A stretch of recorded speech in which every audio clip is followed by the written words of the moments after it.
Mesdames et messieurs, êtres magnifiques réunis ici aujourd'hui, c'est un honneur et une joie de me tenir devant vous pour aborder un sujet qui résonne profondément en chacun de nous, la bienveillance envers nous-mêmes dans la solitude. Dans ce monde trépidant où le bruit ambiant peut parfois étouffer la douce mélodie de notre propre cœur, il est essentiel de retrouver cette connexion avec soi-même.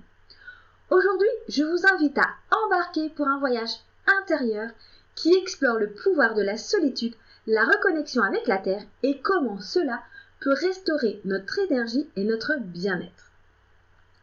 La solitude, souvent crainte et évitée, peut être notre alliée la plus précieuse. C'est comme un rendez-vous intime avec notre être intérieur, un tête-à-tête avec notre âme, sans les distractions incessantes du monde extérieur. C'est l'occasion de se découvrir, de s'aimer, de se chérir comme on le ferait avec un vieil ami.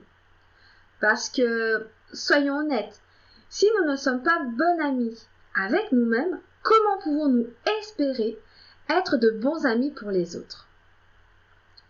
Maintenant, je vous propose un petit exercice.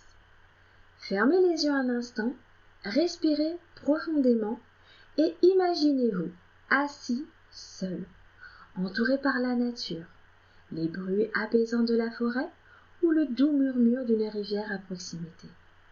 Vous sentez cette connexion avec la terre, n'est-ce pas ?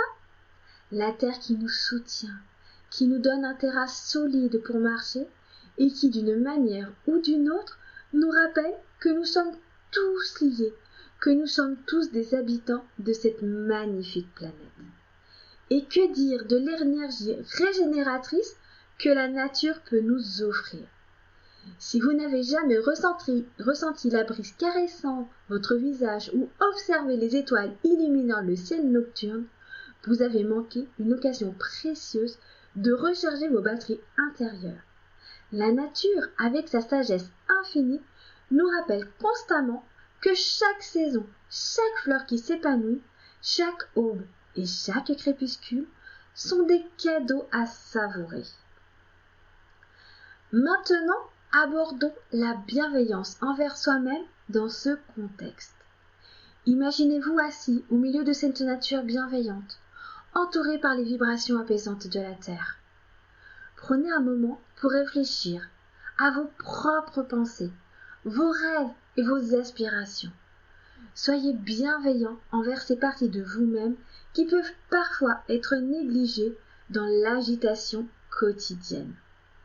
Et maintenant, laissez-moi injecter une dose d'humour, car la vie, même dans ses moments les plus sérieux, a besoin d'une pincée de légèreté.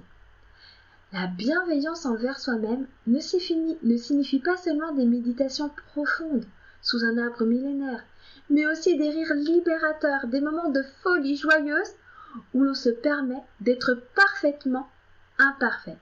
Alors mes amis, embrassons la solitude, reconnectons-nous avec la terre et pratiquons la bienveillance envers nous-mêmes avec un sourire.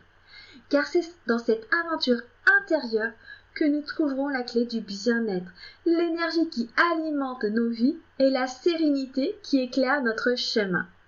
Je vous remercie de m'avoir écouté et que votre voyage vers la bienveillance envers vous-même soit aussi captivant et riche que la nature qui nous entoure. Je vous souhaite une belle soirée et je vous dis à la semaine prochaine mes coccinelles. Bye!